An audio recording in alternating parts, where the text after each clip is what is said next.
Good afternoon, everybody. Good afternoon. Good afternoon. So, you all saw the good news earlier today. I am pleased to say that 4 Americans, Paul Whelan, Evan Gershkovich, Alsu Kurmasheva, and Vladimir Karamurza, are on their way home after being unjustly imprisoned in Russia, in addition to 5 German citizens and 8 Russian political prisoners. I'm also happy to share that Secretary Blinken was able to speak with Paul, Evan, and Alsu an hour or so ago, and we expect them to be back in the United States in the coming hours to be reunited with their families. President Biden and Secretary Blinken have made securing the release of Americans wrongfully detained and held hostage overseas a priority, and we have seen dozens of Americans return home over the past 3.5 years.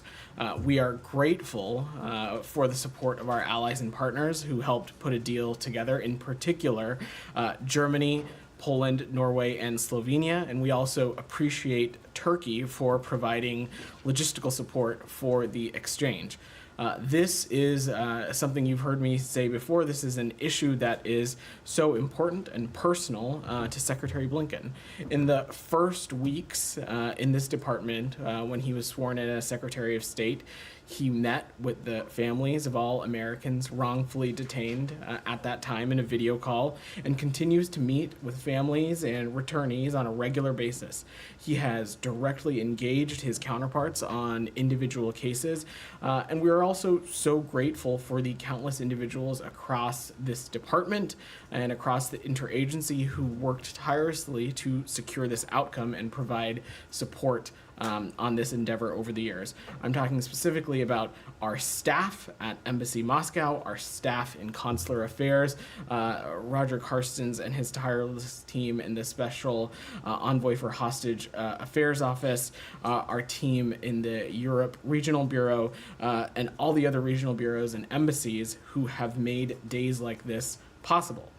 Today, we celebrate that Paul, Evan, Alsu, Vladimir, and others are free and recommit our efforts to secure the release of Americans who remain wrongfully detained or held hostage. So with that, Daphne, if you want to kick us off. Thank you so much. Could you detail a little bit more of Blinken's involvement in this deal, sort of what conversations he's had, and where did this idea of widening the deal to include more people to be released and get Germany involved come from? We've heard this idea was being kicked around state. Was it Blinken's idea, or where did it come from? So look, I'm not going to get into the specifics of the negotiating process beyond just saying that today's exchange is a feat of diplomacy that could have only been achieved with leaders like President Biden, like Secretary Blinken, like National Security Advisor Jake Sullivan, that understand the vital importance of diplomacy and understand the vital importance that our alliances and partnerships can play in situations like this. It's the largest multi-country swap of its kind, resulted in the release of 16 individuals currently detained in Russia. That included, as I said, 3 American citizens, 1 U.S. lawful permanent resident, 5 U.S. German citizens, and 7 Russian political prisoners. This is something that required extensive engagement with partner countries, and it started at the very top with President Biden and, of course, Secretary Blinken and National Security Advisor Sullivan and their respective teams as well. So this is something that we're very happy to see days like this when our tireless efforts come together and we're able to see American citizens reunited home. And I know Jake Sullivan has said that you're sort of regarding this as separate issues, but in your mind, does this deal signal at all that Putin might be ready to talk peace with Ukraine or repair relations with the U.S. at all? That's certainly for the Russians and for President Putin to speak to. It's not something that we would ascertain. As the National Security Advisor said, these are separate and totally unique issues. While, of course, we welcome this news and welcome that 4 Americans are going to be reunited with their loved ones, Ukraine continues to be under attack, and the territorial integrity and sovereignty of Ukraine continues to be aggressed on by the Russian Federation. And in that regard, the United States will continue to support our partners in Ukraine. You saw us do so as recently at the beginning of this week with the announcement of another presidential drawdown authority. Camilla, go ahead. Thanks, Vedant. I think I can say on behalf of many of our colleagues that this is a great day for the State Department and across the administration. For the United States. The United States, so congratulations. I wanted to take a moment to ask you about the Americans that are still in Russia, in China, in Afghanistan, in other countries around the world. You have, as Jake mentioned, the American teacher Mark Fogel, who is still in Russia. I believe Jake said that the U.S. is going to work on getting him out as well. You have musician Michael Travis Leak. You have Russian-American dual citizens such as Ksenia Karolina and others in Russia. And you have, I can name only a handful of them, Mark Swidden and Kai Li, Henry Kai in China. Some advocacy and human rights groups believe there are anywhere between 11 cases to as many as 200 Americans or dual Americans held in China. And of course, there's Afghanistan. You've got Ryan Corbett, George Glesman, Mahmoud Habibi, 3 Americans held in Afghanistan. What is this department's message to the Americans who are still out there? And what does today bring any insights or any experience that will now be applied in trying to get more Americans home? So our message is pretty simple, and it is that while today is a good day, that the work doesn't stop. And to the American citizens who continue to be wrongfully detained or held hostage around the world, let me just be very clear that this government, this administration, is not going to stop working. We're going to continue to work tirelessly around the clock to do everything we can to make sure that they, like Paul, like Evan, like Alsu, like Vladimir, can have a day where they can be reunited with their loved ones as well. Of course, in the case of Mark Fogel, we've spoken about this before, we have called for Mark's humanitarian release, and we will continue to engage and work through our team in Moscow and continue to have those conversations. And of course, look, there continue to be American citizens detained in legal systems around the world, not, of course, just in Russia. This is a responsibility that we take seriously.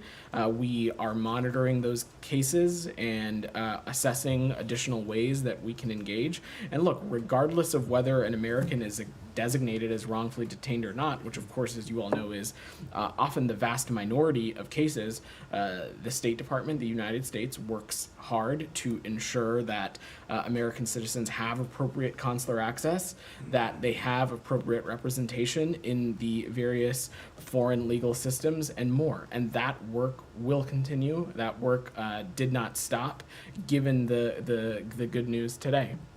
And thank you. And can you also you said that Blinken had spoken to those who've been released. He spoke to reporters not long ago as well. We got the audio of that. He understandably sounded very tired. Can you give any more color from the call with the released Americans? I don't have much more information. He had the opportunity to speak with Paul, Alsu, and Evan. I understand that we're hoping for the Secretary to have an opportunity to connect with Vladimir at some point soon.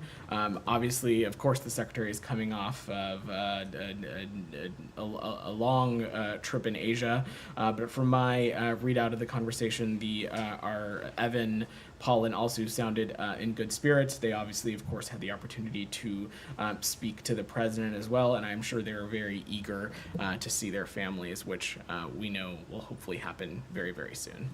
Thank you. Go ahead, Jillian. Thanks, Vedant. Did the United States ask Turkey or prevail upon Turkey to take this sort of mediator role that they did? in the So, prisoner swap? I'm just not going to speak to that level of specificity in the operational movements of how this deal all came together and how these Americans were returned home, beyond just saying we are thankful for the role that Turkey played, and not only thankful to Turkey, but we're thankful to the other countries that were critical in getting this deal to come together. You've heard me mention a number of them before: Germany, Poland, Slovenia, and Norway. Right before we came into the briefing, we had the opportunity to see some of the footage, the first footage of Evan and Paul being transferred this morning. It was while they were still in Russian custody. I know you're very happy, as you should be, with the overall way that this deal has worked out. I'm curious as to the details leading up to the moment that they were granted to the United States. It was curious to see the video just because you saw the FSB officers or whoever they were sort of dressed like thugs, manhandling them a little bit as they were coming off the Russian plane. It's not something that we're used to seeing. I'm just wondering if you're happy with the way or have any thoughts on the way that was handled. So look, we're thankful that this deal came together and was able to be executed successfully. We're even happier that these Americans are now safely in American custody, for lack of a better word, and they're on their way home to be reunited with their loved ones. Look, when it comes to the treatment of American citizens who are wrongfully detained or held hostage in Russia, certainly this is not a government that anybody should be taking any lessons from, for again, lack of a better phrase. The fact that people like Paul, like Evan, like Alsu were even detained in the first place is pretty indicative of what fair treatment and humane treatment means to them. But I'm not going to speculate on anything beyond that. One more. Sure. Do you have any concerns or plans in place to prevent today's victory from like encouraging the Russians or any other countries to continue to take American hostages? So look, these negotiations, and you saw the National Security Advisor talk a little bit about this, these negotiations are tough, and they are tough precisely because the other side that is holding these Americans wrongfully detained, they hold the key to the prison cell. They get a vote, they have a say in this process, as maddening and as frustrating as that is. The president made a tough decision. He made a decision like many others have before him. The ultimate question here is, do we let our people, our American citizens, rot and potentially die unjustly in foreign detention, or do we make efforts to bring them home? And we chose time and time again, in this case, in the case of Brittany Griner, in the case of the 6 American citizens that were released from Iran, we have, and in numerous other instances, we've chose time and time again to bring them home, and we're incredibly proud of that decision. Outside of that, we'll continue to engage with allies and partners. This is something that the Secretary is incredibly personally focused on. It's something that has been discussed a number of times, not just through the auspices of the United Nations, but the G7 and others, of ways in which allies and partners can collectively work together to better protect its citizens from this kind of detention and hostage taking. But I don't have any news to share beyond that on that front. Yeah, Alex, go ahead. You started by describing them all unjustly detained, and the secretary spoke with also as well, along with the others. I was wondering what did he say to also, given the fact that she never got this formal designation that she deserves, and the fact that it was a formal designation. Can you tell us anything about Roger's involvement in her case? In this process? So look. A wrongful detention designation, it is a deliberative process. It's an ongoing process, and I'm not going to speak to that process publicly or in detail. But what I can say is that the Department of State, Secretary Blinken, he has been closely engaged in the cases, and he's been particularly vocal in calling for Vladimir Kara-Murza and Alsu's release, and we're thankful that the deal came together that allowed that to happen today. And I think the second part of your question was Special Envoy Karsten's involvement. Look, the SPIHA office and Ambassador Karstens and his team are a key component of an interagency effort when it comes to our round-the-clock work to do everything we can to make sure that our American citizens are able to be reunited with their loved ones. Representatives from the office were involved in not just the exchange, but are involved in making sure that Evan, Paul, Alsu are able to make it back to the United States safely as well. Thank you. I was also wondering how much of a coalition, if you want, you build throughout this process will help you secure Austin Tice's release. You know, Turkey and others do have relationship with Syria. We're just entering into another painful anniversary. So look, in the case of Syria and in the case of Austin Tice, when the question has come up in this briefing room and in other contexts when we're asked to react to countries deciding to take certain bilateral actions or relationships with vis-a-vis Syria, one of the things that we have talked about consistently and clearly is that any country who has a relationship with Syria, who claims to have influence with Syria, needs to raise Austin's case and needs to do everything they can to help so that the Syrians can shed light on Austin's status. That continues to be the case. I don't have any updates as it relates to his detention, but of course, in that context, in this context, of course, we are seeing the impact of diplomacy, the impact of having alliances and partnerships at work. Again, my final one on this, given what you just told us in your response to Daphne's question, can you assure us that there will be no discussion with the Russians about Ukraine without Ukraine? That is absolutely our policy, Alex. Yeah. Go ahead, Said. Thank you. Yeah, of course, it's a great day. Do you want, before, I think there might be a couple other questions on the news of today. by all If means. you have questions on that, happy to talk to them, or I can come back to you. I definitely want to ask you about this, but I defer to the others Thank you, that are Saeed. dedicated. Go. Thank you, Vedant. I'm gonna go. I'll come to you after. He had his hand up before you. Go ahead. President Biden said he didn't need to talk to Vladimir Putin about this. It doesn't sound like there's a major change in relations between the U.S. and Russia. Because there's not. That is, I forget which of your colleague asked the question. This is not some sort of reset of any kind of relationship. It is not. There has been no change. This is a good day because American citizens are able to come home, and we're incredibly proud of the work that has happened to get that done. But as I just said, Russia's aggression into Ukraine continues. Russia continues to show no desire to engage in good faith when it comes to our Ukrainian partners.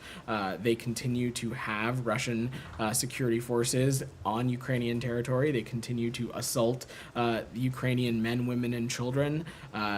They continue to occupy territories that belong to our partners in Ukraine. So again, in that regard, we intend to continue to stand with our Ukrainian partners. Just on Monday, we announced another presidential drawdown authority. Yeah, go ahead. Yeah. Thank you. Just a quick follow-up. Do you have any, further comments on the Turkish mediation efforts in this prisoner swap? What was their specific contribution in this deal? Like, were they a party in the negotiation process? So I'm not going to speak to the specific negotiation or the operational details of the process. Obviously, the location of this swap took place in Ankara, which, as we all know, to be in Turkey. So, of course, there is the physical piece of this of where the exchange and took place. We are thankful for Turkey's role as it relates to that. Of course, Turkey continues to be a vital partner and ally, and we work with them on a great deal of things, but I'm not going to speak to the specifics of this process beyond that. Okay, Saeed, go ahead. I, like everyone in this room and around the country, feel grateful that they have been released and reunited with their families. It's a good day. Yeah. In the same thing, journalists should not be punished for what they do anywhere in the world. That is absolutely true, Saeed. But we have seen yesterday is a premeditated crime to kill a journalist for doing their job. They were right there in the front of Ismail Haniya's home just to show the destroyed home. from our, our colleague from Al Jazeera, Ismail Ghoul and his cameraman Rami, and they were told by the Israelis to leave the scene. They did. They got in their car and they moved, and then they were bombed. I mean, that is summary execution, isn't it? Said, I spoke to this a little bit yesterday, and the good news that we have relating to these American citizens who have returned, who will be returning to the United States. I don't have an update on this other situation for you beyond that. Let me just say, because you've asked the question, the reports that you mentioned yesterday as well, we've seen those reports. We're tracking the details. We continue to engage with our partners in Israel about any additional information. But beyond that, when we have talked about journalists who have been killed in Gaza, this is something that the Secretary has spoken to a great deal. We have time and time again offered not just our condolences to Palestinian journalists killed in Gaza, but we have attempted to make clear just how vital the work of journalism has been to showcase the ongoing dire conditions in the Gaza Strip, and how key certain outlets and certain media organizations, including Al Jazeera, have been to that line of effort. And that's something we will continue to not just say publicly, but we will raise privately with partners in the region. We'll continue to stress with our partners in Israel as well. Mm-hmm. Now, there are also dozens of Palestinian journalists who are currently detained by Israel. Overwhelmingly, they're not charged with anything. They're held under administrative detention and so on.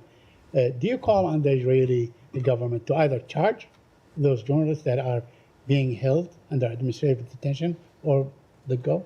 Look, Said, we've been clear and consistent that Israel needs to treat all detainees humanely, with dignity, and in accordance with international law, and the detainees' human rights must be respected. Beyond that, I'm just not, I don't have specifics as it relates to these specific cases to speak to. But certainly you urge the Israelis to release those who are not charged with anything if they don't charge them. I'm not going to speak to specific cases in the judicial system that I'm not tracking, but what I want to say again is that we've been clear and consistent that Israel must treat all detainees humanely. Okay, a couple more quick ones. Was there any communications with the Palestinian Authority from U.S. officials to the Palestinian officials in the aftermath of the assassination of Ismail Haniyeh? I'm not aware of any specific conversations to read out. Is there, I'm happy to check if there's anything yes, said, please. but I'm not aware of. Okay, and lastly, I want to just bring to your attention that an Israeli lawmaker was asked about the alleged rape of the Palestinian detainee, and he basically said, yes, it is legitimate. And as we look at the story, it is really appalling. I mean, it seems, pardon me for the graphic description that I'm about to describe, but they took a cell phone and they shoved it up his gluteus maximus all the way to the intestine, and they were calling the phone. Said, The Israeli soldiers. This is documented. So I mean, how don't you find this appalling? we are aware of these concerning reports, and of course, if they are true, they are appalling. The IDF itself has indicated that it is looking into these allegations, and we, of course, welcome that. It is essential that the rule of law and due process prevail, and in democracies, no one is above the law. And so we are going to let the process play out here. But of course, these reports are incredibly concerning. But there is an investigation taking place, and therefore, I don't want to offer any judgment until that process has concluded. Okay. And lastly, on the negotiations, any update on the negotiations? Are they ongoing? Are they likely to resume? Are they frozen? As I said as recently as yesterday, Said, we continue to believe that a deal is not just urgent, but also achievable. We're going to continue to remain focused on working around the clock to narrow some of the gaps. Getting this deal done to bring the hostages home, to end the violence in Gaza, is incredibly important. And for those of you that heard the Secretary at his press conference in Mongolia overnight, he echoed the very same thing. Thank you. Daphne, you had your hand up. Go ahead. Thank you. Can I just follow up on some of the comments Blinken made in Mongolia, Sure. where he said that getting to a ceasefire requires all parties to stop taking escalatory actions? The administration has repeatedly said that Israel has a right to defend itself.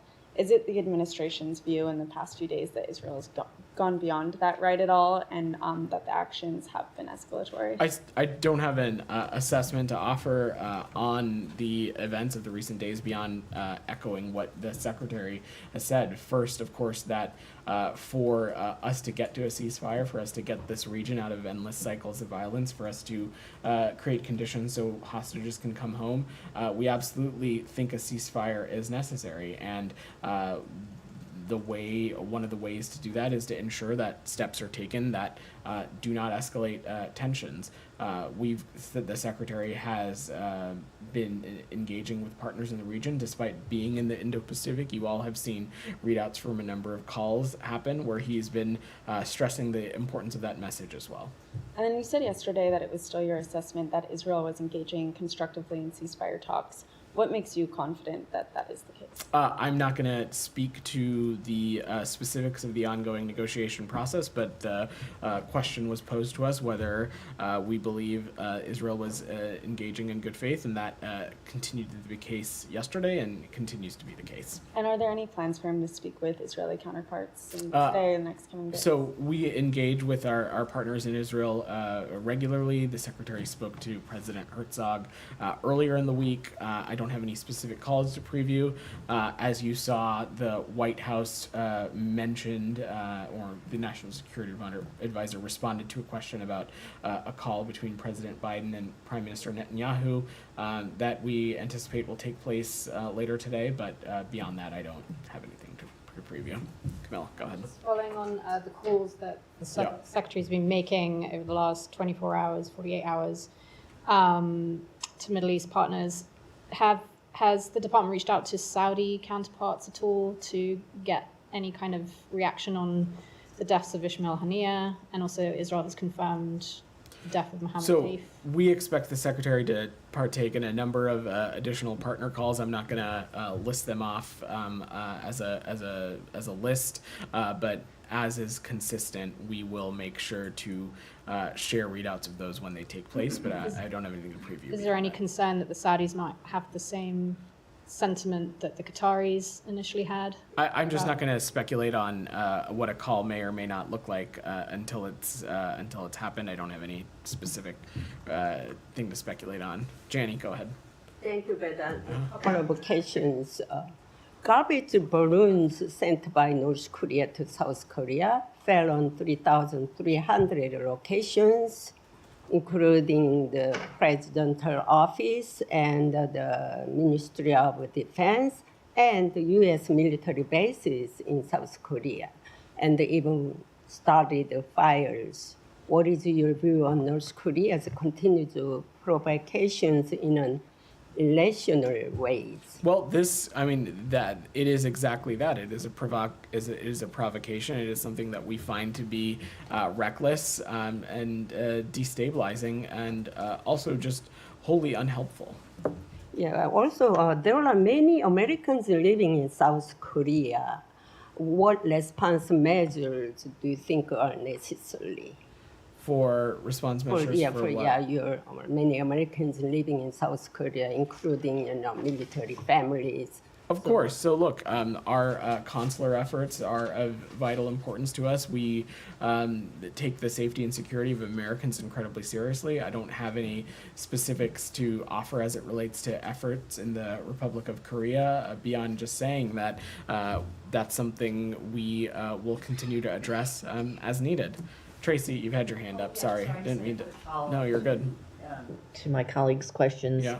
On the Middle East. Sorry to go back to the Middle East. All good. On those calls, is Secretary Blinken receiving assurances that these countries are still on board with this process of negotiation, or to the contrary, is he getting people backing out? Like, we heard initially from the Qataris, they express reluctance, let's say. So look, Any assurances one way or the others? I'm not going to read out the calls more specifically than we already have been, and certainly I'm not going to speak for other countries, but there continues to be a consensus that a ceasefire deal, one that can, as I've said before, create the conditions for the remaining hostages to return home, create the conditions for humanitarian aid to get into Gaza, create conditions for further diplomacy to take place to get this region out of endless cycles of violence. Our partners in the Arab world, our partners around the world, our allies and partners, all believe that that is in the vital interest of the region, and that work is going to continue to remain ongoing. Thank you. Go ahead. Thank you, sir. Yeah. A UN report yesterday expressed concerns about the rise of terrorist groups in Afghanistan. The report claims that ISIS and TTP, Tehrik-e-Taliban Pakistan, have more than 6,000 fighters attacking on Pakistani soldiers and pose a threat to regional peace. What are your thoughts on that? So we've spoken a little bit about this before. ISIS-K is a transnational terrorist network that has the ambition and capacity to launch international terrorist attacks. And as we consistently say, we're working to ensure that Afghanistan never serves as a launching pad for terrorist attacks against the United States or our allies. We are taking a whole of government approach to our Afghanistan counterterrorism efforts. We are cooperating with partners and allies, including in the immediate region, and we're working vigilantly to prevent the reemergence of external threats from Afghanistan, including by working with partners to counteract terrorist recruitment efforts as well. So Bloomberg reported another assassination attempt on U.S. citizen and human rights lawyer Gurpratap Singh Pannu by Indian agents. Canadian authorities claim to have arrested 5 Indian nationals planning to target Mr. Pannu at a wedding ceremony. The U.S. is still waiting for the results of internal investigation by India. So what kind of conversations going on with India, like at the diplomatic level on these? So first, as it relates to the news that you mentioned out of Canada, I would refer you to the Canadian government to comment on issues that are happening within their law enforcement system. As we have said before, we continue to expect accountability from the government of India in relation to the alleged role of an Indian government employee in the failed attempt to assassinate a U.S. citizen on U.S. soil that occurred last summer. And we continue to raise our concerns directly with the Indian government at senior levels. Jackson, go ahead. Thanks, Vedant. Speaking of Mark Fogel, did the United States try to get him as part of the deal? So I'm not going to speak to the specifics of the negotiation process, Jackson. What I will reiterate is what you've heard the National Security Advisor say, what I just said earlier to one of your colleagues. We've called for Mark's release on humanitarian grounds, and we'll continue to work that effort in close coordination with our team in Embassy Moscow. And Venezuela's Maduro says he's open to restart dialogue with the U.S. after the Qatar agreement failed. Is the U.S. even interested in dialogue with Maduro at this stage? Well, in the context of Venezuela, it's a little bit important to take a step back here. I think first, in the context of the presidential election specifically, we applaud the Venezuelan people for their participation in the July 28th presidential election. We know that at least 12 million people peacefully went to the polls and exercised their right to vote, and that the sum of more than the 80% of the tally sheets published by the Democratic opposition and received directly from polling stations show that Edmundo Gonzalez received an overwhelming majority of the votes in this election. The CNE's rapid declaration of Maduro as the winner comes with no supporting evidence. And meanwhile, Venezuelan opposition and civil society provided decisive evidence showing that Edmundo Gonzalez received a majority of the votes in this election. It's been 4 days since this election happened. Any polling station data or results the CNE releases now would require close scrutiny, and so we're continuing to consult with our national partners on appropriate next steps. And has the U.S. received a letter from Israeli Foreign Minister Katz stating Israel is not interested in an all-out war, but the only way to prevent it is the immediate implementation of Resolution 1701. What does this say about the risk of escalation along the Israeli-Lebanese border? I'm not tracking a letter, but what I can say is that the contours of that is what the United States, at least what we've been speaking to specifically in the context of ensuring a diplomatic resolution along the blue line. Of course, you heard me talk a little bit about this on Monday and Tuesday as well. Of great importance to us continues to be creating the conditions so civilians on both sides of the border, both in Israel and in Lebanon, are able to safely return home. And just Go ahead. I'm going to work. Thank you very through it a much. little bit. Thank you. Go ahead. Yeah, go ahead in the back. I want to ask about how many times the USA asked Israel to investigate itself, and what is the result? Look, over the course of this conflict, let's be clear about something first. Israel has every right to defend itself from terrorist attacks and threats, and to hold account the Hamas terrorist actors that conducted the horrific October 7th attacks on the Israeli people. Over the course of this conflict also, when we have taken issue with action, when we have seen inconsistencies in how operations are conducted, when we have seen civilians impacted, when we have seen the flow of humanitarian aid impacted, we have raised those issues with our partners in Israel. We will continue to do so. In some of those instances, we will discuss those privately. In some instances, we'll discuss those publicly, but we'll continue to engage appropriately with our partners in Israel. Will USA ask Palestinian civilian to investigate themselves? Pardon me? Will USA ask civilian Palestinian to investigate themselves? I'm not sure I follow your question. When it comes to our partners in Israel and their conduct around certain operations, when we have needed or solicited additional information, we have done that, and we engage with our partners in Israel around the clock, and will continue to do so. Go ahead in the back. Thank you.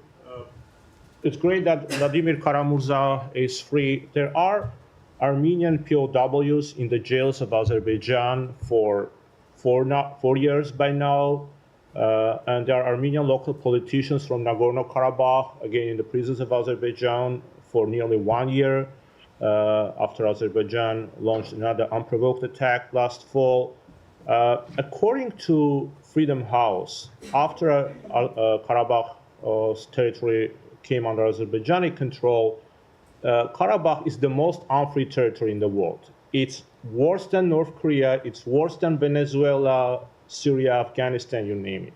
So the question is whether you follow the situation with the collapse of liberties and civil society in Nagorno-Karabakh, if you have any comments on this, and is there anything that this administration can do to help the detained Armenians that are jailed in Azerbaijan, whether you can help them to be released or assist in any other form? Thank you. So on the context of the broader situation in the South Caucasus, this is something that the Secretary and the Department continue to be deeply engaged on. I don't have any updates for you as it relates to that process. And look, when it comes to detainees, we've been clear and consistent that any country needs to treat all detainees humanely, with dignity, and in accordance with international law, and needs to respect detainees' human rights, and that continues to be true in this case as well. Gita, go ahead. Speaking of Armenia, there was a report a while ago that Iran is going to be supplying Armenia with weapons. Both countries have denied it. I was wondering if this is on the State Department's radar. I don't have any comment on that, Gita. Okay. One other question on the region. Yeah. I know you talked about the suspension of aid to Georgia yesterday. Yep. Yeah, I was wondering, why isn't the U.S. government not targeting the former Prime Minister, Ivanishvili, who's thought to be behind all these changes in Georgia that the U.S. administration thinks is a backslide on democracy? So, Gita, I just am not going to get into the habit of previewing specifically what actions the United States may or may not take, just beyond saying that we, of course, continue to have tools at our disposal and arsenals in our toolbox to hold relevant entities accountable should we need to, including in the context of Georgia. But I'm not going to get into it beyond that. Okay. Go ahead, Alex. Just to clarify, Yeah. is it under consideration? I'm just not going to speak to sanctions from up here, Alex. Thank you. Russian border guards left Armenian airport. Do you have any comment, any reaction to its implications to the region? Well, we'd spoken about this, Alex, I think, when this first happened. I think a number of, I want to say maybe it was almost a year or so ago, maybe more. Time is, I lose track of time. It was, of course, a concerning development then. I don't have any additional details behind this development. I'm happy to look into it, but certainly would be a welcome step in the right direction. Thank you. Find on Turkish-Armenian negotiation. I know we asked that a number of times this week. Do you have anything? I don't have any updates for you, Alex, beyond just saying that, as I said to your colleague in the back, this is something that the Secretary is deeply engaged on, and we're committed to. All right. Thanks, everybody. Middle East. Thanks.